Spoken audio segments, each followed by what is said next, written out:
Менин балам 1-класста окуйт. Мектебинде жаңы жылга карата майрам болот экен. Менин баламга баламга дептир да. Жаңы жыл тууралуу дептир. Тууралуу болуш керек. Ырды жаттаганы беришти. Берипти дептир. Беришти болуш керек. Ошол майрамга баламды жөнөтсөм боло, Алла сизден ыраазы болсун дейт. Разы эмес, разы болсун, а? Ва алейкум ассалам. Урматтуу бир тууган. Негизи балдарды колдон келсе, жалган айтылган жерге жибербеш керек. Балдарды көңүлүн көтөрүп, ойнотуп, апарып, ойнотуп келсең болот өзүң эле. Бир нерсеге бир жалганга байлабай туруп эле.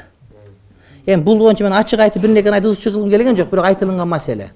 Ошон үчүн колуңан келсе, балаңды жетелеп, аялыңды жетелеп, бир күнгө байлабай туруп эле, ойнотуп келе бер жөн эле. Каникул болуптур, кышкы каникул болуптур деп эле, эс алдырып көлгө апарып келсең, көлдө кандай сонун азыр. Таза аба мисалы үчүн чынбы? Болот ошентип эле.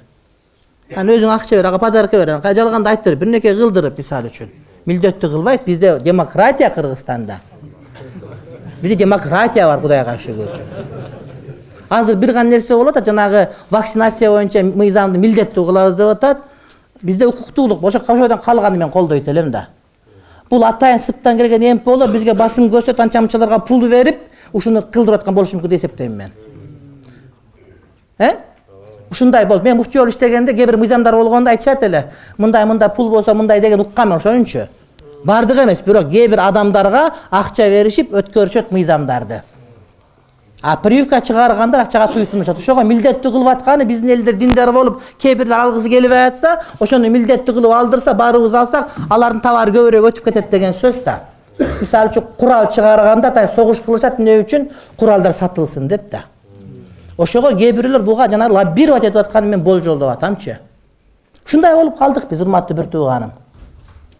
4 сомго кээ бир абеткер алдан.